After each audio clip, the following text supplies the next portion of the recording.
I am thrilled to introduce you to our very first episode of From School to School podcast. Hello, I'm Manu Coelho, and I'm very happy to have you here today. And our very first guest is no one but a best friend of mine and the inspiration why I'm here today and why I learned English and why I became a teacher and why we are here to discuss about culture and education. Would you please introduce yourself to our guests today? Manuela, it's a pleasure to be talking to you today and talking about one of our favorite subjects, education, and what that means in practice and in all that we do and why we do it. My name is Joanna Diniz. I am a teacher, language teacher, principal, and founder of a Christian bilingual school in Brazil. I currently work in Fergus Falls, Minnesota, teaching and working at a classical school. And there have been 26 years of experience under my belt already. So that is quite a large amount of time working with education and learning more about that each and every day. Obviously, it's something I am passionate about, and I love talking about education. So thank you so much for the invitation to be a part of this program. Well, thanks for joining me. My very first question is, what is the theory behind your philosophy of education? Well, to begin with, I believe philosophy has to do with that which we believe and obviously why we believe what we believe. So, my starting point is always that God has created incredible human beings with the amazing capacity to learn, to grow, to flourish, to create, to be a part of something bigger. And I believe that as educators, we need to understand this beautiful creation that God has given us, that is the human brain and human connections, connections to all that He has created. And so, really, the basis for my philosophy of education, it starts with God, and it's because of Him. And that's why we do what we do. That's why we don't give up on teaching and encouraging all students to reach the best of their potential and to use all of the knowledge and theories and studies behind how people learn how they learn and how can we integrate that into the classroom to have a great learning environment that embraces all students and helps them to reach their full potential. So, what you're saying is that the interaction between students, teachers, society, culture, all this engagement also build their potential to be great and future educators, let's say. What have you seen in the past 20 something years you have of experience, and what have you learned about it? In language learning over the past 26 years, obviously studied many different kinds of methods and theories behind language learning and just learning as a whole.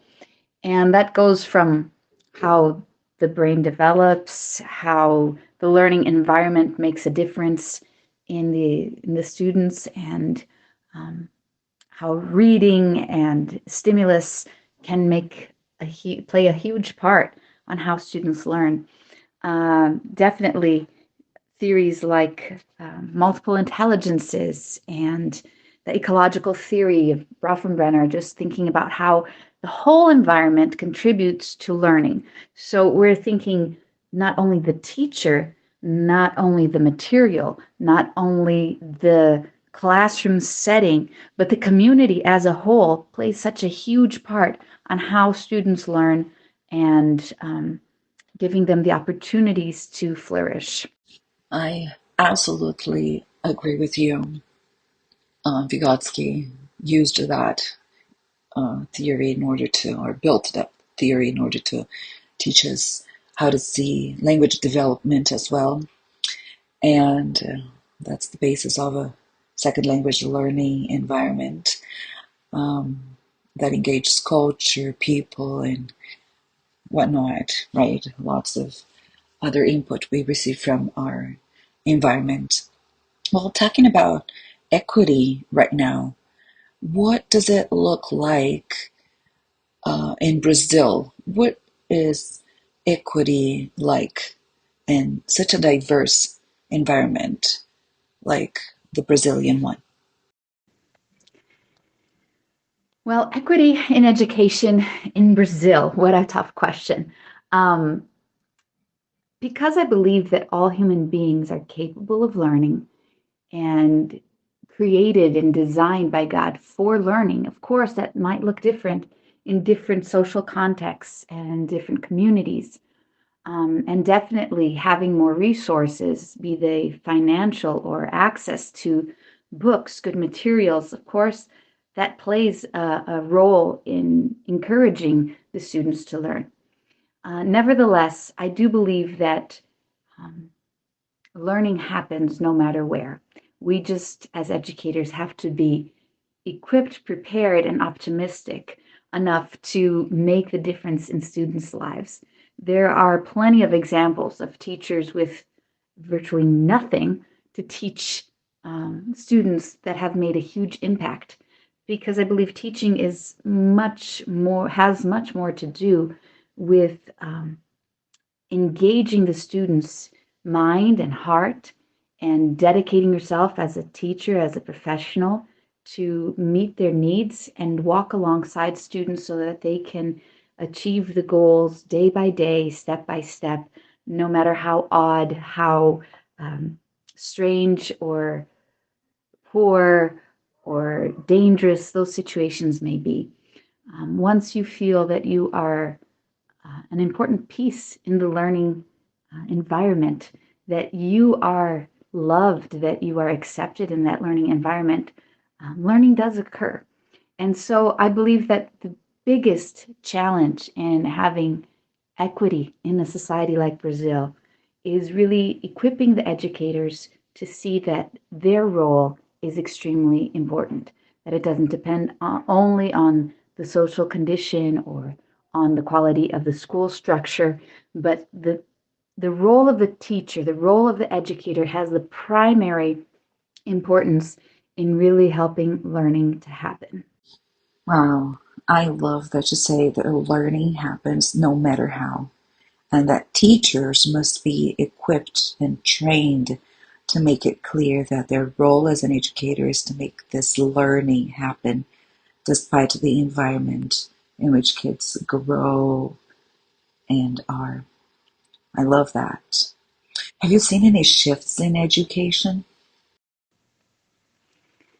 One of the shifts that have happened in most recent years with regards to education is this humanistic approach where everything is student centered and the focus is not anymore on the content nor on the teacher, but on the student.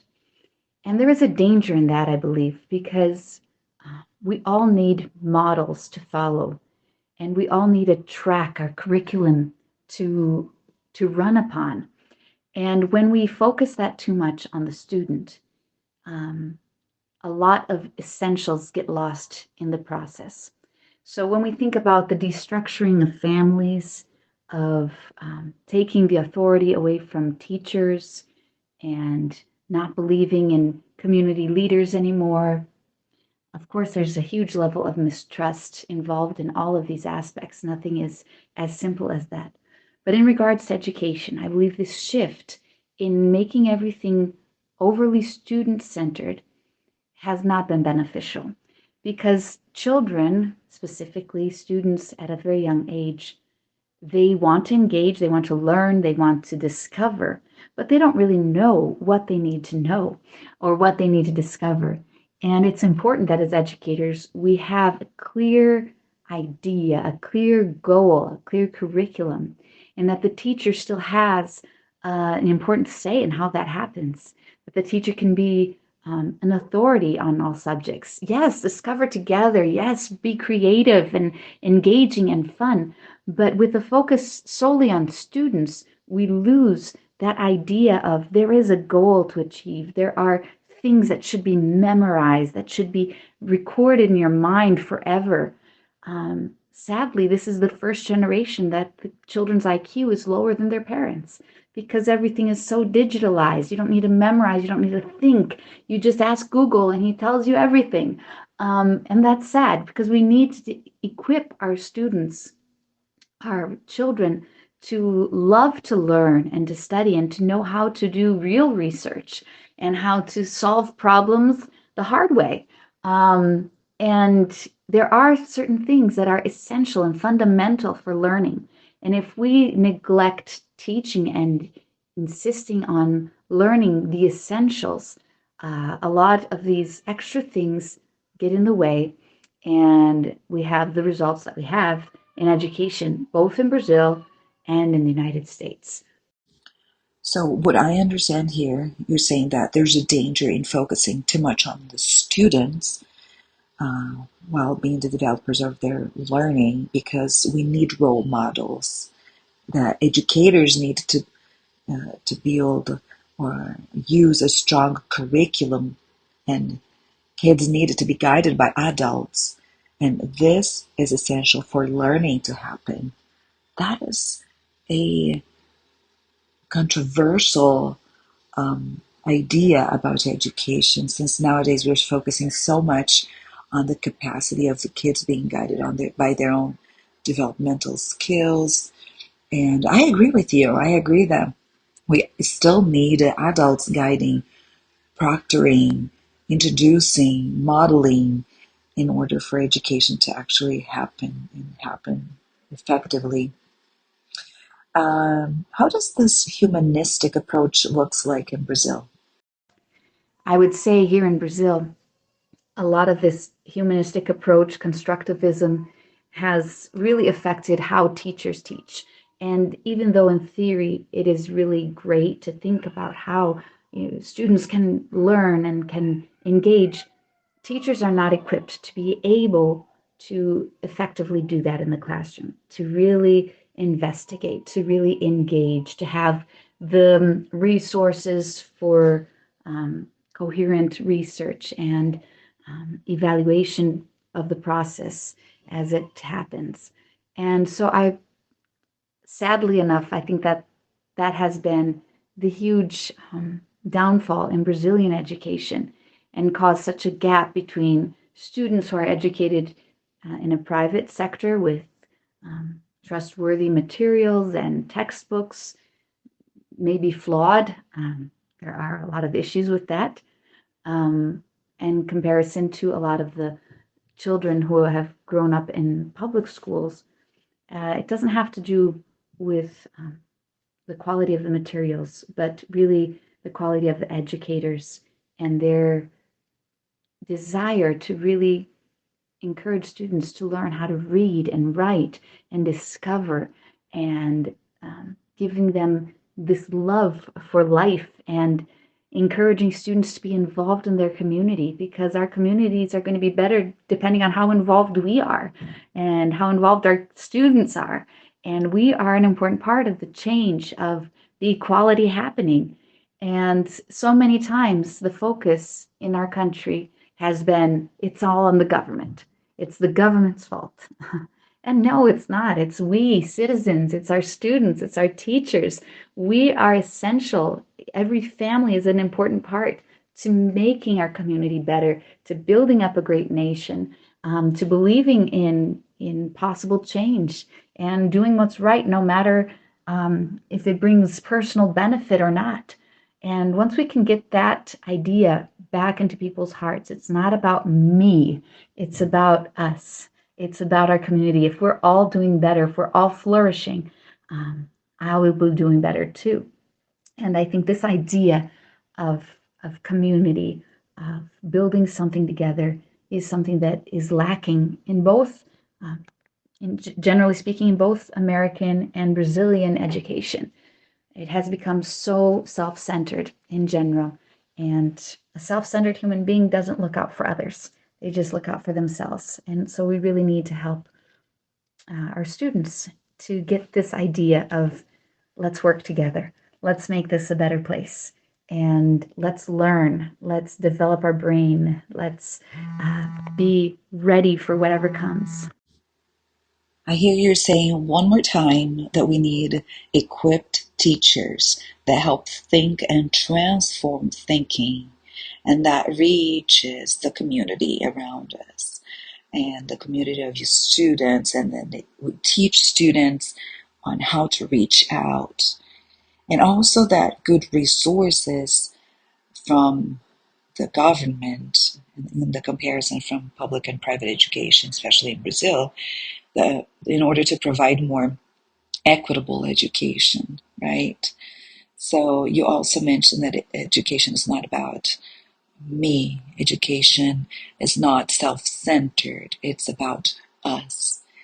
So with all that being said, what's the goal of education?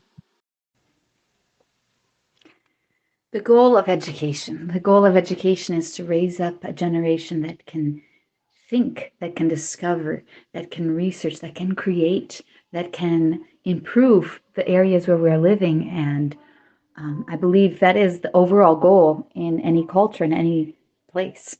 Nevertheless, we've gotten distracted by so many ideologies, by so many new things. Oh, we need to work with emotions. We need to work with finances. We need to work with um, multiple intelligences. We need to work with all the inclusions. We need to work with, yes, we need to work with all of that. But so much of our time nowadays in the classroom, both in Brazil and in the United States, has gone to work on these specific issues that many times that causes the neglect of essentials: reading, writing, math, sciences, where you are learning truths and structures of language, of thought process, of discovery that will equip you to better deal with all the other scenarios.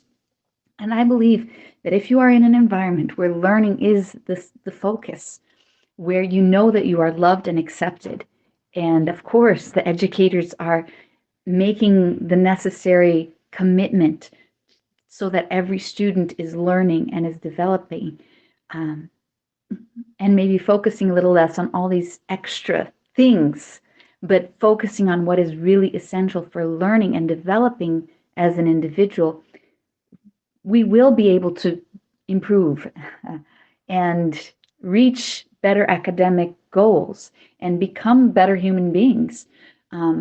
Because if you can't read and you can't write and you can't produce, you're just receiving information all the time, or you're creating without any pattern of excellence. You're writing, but there's no structure in your writing. You are reading, but there's no quality in that material in which you are reading. What are we learning? What are we building together? What are we producing? And so much has gone the focus on producing, on expression, that we haven't taught the skills necessary many times to produce, to create. And then we lack quality in the end result. We lack quality of learners, educators, students, and I think that has been a similar problem in both the United States and Brazil. And in my opinion, a focus on the essentials, the basics, getting them down and understanding them and being proficient in your reading and your writing and your math skills, that will give you the resources so that you can study science, you can create. If you've learned how to think and how to process things, that there's a logical beginning, middle, and end to many things, you will be able to grasp and deal with so many other situations or research the things you don't know. And I believe in schools, we need to return our focus to these essentials, return our focus to learning through history, with the mistakes of history, learning the facts, learning our geography, learning where things are, what people how people live and how cultures are different. That is beautiful. That is something that makes us more empathetic towards others. We can think about who they are and what they mean to us as humans, as brothers and sisters around the world. So I really believe that a returned focus to the basic subjects, the classics, I think that really can help us to create a much more thoughtful and productive educational society. And I'm doing my part. I really believe in that, and that's one of the things that we've been implementing in our school in Brazil is a bit more of this focus on the academics, the classics, the practice of reading, writing, rhetoric, um, history and geography, where we're memorizing facts and figures. We're understanding where that is, where these people live, what happened in their culture. Literature, returning to the classics, where we have important human issues that are addressed and that are important to be analyzed and thought about. So much literature is available, but sometimes it's shallow and self-serving, where we can sometimes, through the classics, get to deeper understanding of the human heart and the dangers therein, the human heart and the beauty therein. And I hope and pray that our countries will wake up to this reality, that there are essentials that need to be learned. And we need educators who love their students and who love learning and who can focus on the learning process and really in equipping students to flourish. And that builds confidence. When you know your stuff, you're more confident. When you know what you have to produce, when you know what's expected of you, you can rise up to the occasion. And I really believe that our students, our children, they can rise up. They can surprise us yet, as long as we educators have our focus right and help them to reach full potential. And the important thing is to know what that is. What are we teaching? Why? What are the goals? How are we going to get there? And let's do it with joy, with enthusiasm.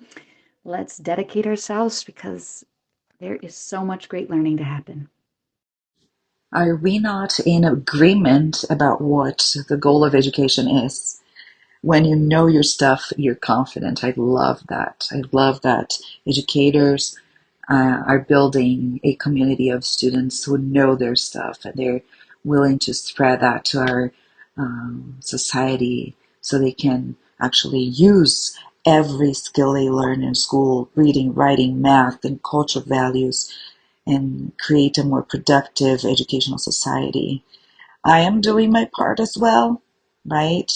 And that's why From School to School podcast came to be, to bring awareness about what is essential. Thank you so much, Joanna, for being here with us today at From School to School podcast, sharing all your knowledge and expertise and experience. For you listening to us, remember you're an educator as well, and I believe in you. See you next time.